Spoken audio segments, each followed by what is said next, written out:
കൊടുക്കുകയാണെങ്കിൽ പാർട്ടിയുടെ പേരും കൊടിയും വെച്ചിട്ടല്ല. അതിൽ പ്രശ്നമുണ്ട്, തെറ്റാണത്. അങ്ങനെ തെറ്റാണ്, അത് സർക്കാർ സമ്മതിക്കില്ല. അത് ഞാൻ പറയാം, രാഷ്ട്രീയ പാർട്ടികളുടെ ബേസിലല്ല സഹായിക്കേണ്ടത്. ഒരു കാരണവശാലും ഹോസ്പിറ്റലിനകത്ത് സമ്മതിക്കില്ല. അത് തന്നെ ആ തീരുമാനം UDF സർക്കാരിൻ്റെ തീരുമാനമാണ്. ഞങ്ങൾ ഇംപ്ലിമെന്റ് ചെയ്യും, സംശയമൊന്നും വേണ്ട.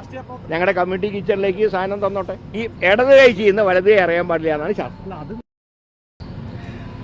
ആരോഗ്യമന്ത്രി ശ്രീ കെ മുരളീധരൻ ഇപ്പോൾ ചർച്ചകളിൽ സജീവമാകുന്നത് കേരളത്തിന് ഏതെങ്കിലും ഒരു പദ്ധതി കൊണ്ടുവന്നത് കൊണ്ടല്ല. ഏതുപോലെ ഇപ്പോൾ ആഭ്യന്തരമന്ത്രി രമേശ് ചെന്നിത്തല ഓപ്പറേഷൻ തൂഫാൻ എന്ന് പറയുന്നൊരു പദ്ധതിയുമായിട്ടാണ് മുന്നോട്ട് വന്നത്.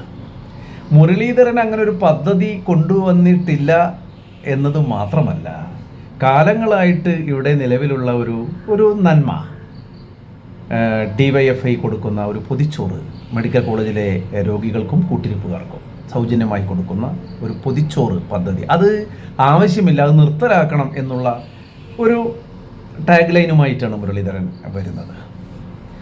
അതിന് അദ്ദേഹം പറയുന്ന ചില ന്യായങ്ങളുണ്ടാവാം. അത് DYFI പോലുള്ള ഇടതുപക്ഷ സംഘടനകൾക്ക് ജനഹൃദയങ്ങളിൽ സ്വാധീനമുണ്ടാക്കാനുള്ളൊരു മാർക്കറ്റിംഗ് തന്ത്രമാണത് എന്നൊക്കെ മുരളീധരൻ ന്യായം പറയാം. പക്ഷേ എനിക്ക് തോന്നുന്നത് ഇതുകൊണ്ടുള്ള ദോഷമുണ്ടാവുക അദ്ദേഹത്തിന് തന്നെയാണ്.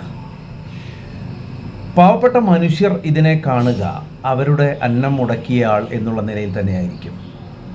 മാത്രവുമല്ല, ഇപ്പോൾ ബാനറുകളൊക്കെ വയ്ക്കുന്നു എന്നതാണ് ആരോഗ്യമന്ത്രിയുടെ ഒരു വലിയ പ്രശ്നം. അതിപ്പോൾ ഏതൊരു സംഘടനയും, ഇപ്പോൾ ഒരു ക്ലബ്ബ് ഒരു രക്തദാന ക്യാമ്പ് നടത്തുമ്പോൾ സ്വാഭാവികമായിട്ടൊരു ബാനർ വയ്ക്കും, അല്ലേ?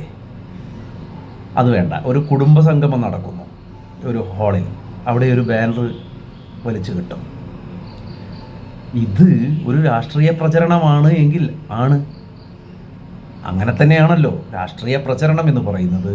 ഓരോ രാഷ്ട്രീയ പാർട്ടികളും അവരുടേതായ ആശയങ്ങൾ, അവരുടെ ചില പ്രവൃത്തികൾ, അവരുടെ ചില സന്നദ്ധ പ്രവൃത്തികൾ ഒക്കെ ജനങ്ങളിലേക്ക് എത്തിക്കാൻ വേണ്ടിയിട്ട് തന്നെയാണല്ലോ. അതാണല്ലോ പൊളിറ്റിക്സ്, അതാണല്ലോ ജനാധിപത്യം. ജനാധിപത്യത്തിൽ രാഷ്ട്രീയ പാർട്ടികൾ അവരുടെ ആശയങ്ങൾ, അവരുടെ പ്രവൃത്തികൾ ജനങ്ങളിലേക്ക് എത്തിക്കാൻ വേണ്ടി ശ്രമിക്കുക തന്നെ ചെയ്യാണ്.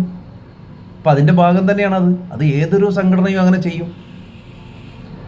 അപ്പോൾ കോൺഗ്രസ്, യൂത്ത് കോൺഗ്രസ്, KSU ഒക്കെയുള്ള പോലുള്ള സംഘടനകൾക്ക് ഇത്തരം വഴികളിലേക്ക് വരിക എന്നുള്ളതാണ് ഞാൻ പറയുന്നത് പോസിറ്റീവായ നിലപാട്.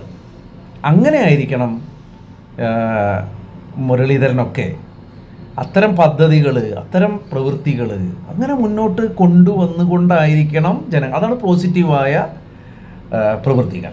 അങ്ങനെയാണ് ജനങ്ങളെ സ്വാധീനിക്കേണ്ടത്. ഇതിപ്പോൾ ഞാൻ നേരത്തെ പറഞ്ഞതുപോലെ ഏറ്റവും വലിയ അപകടം അദ്ദേഹത്തിന് തന്നെയായിരിക്കും.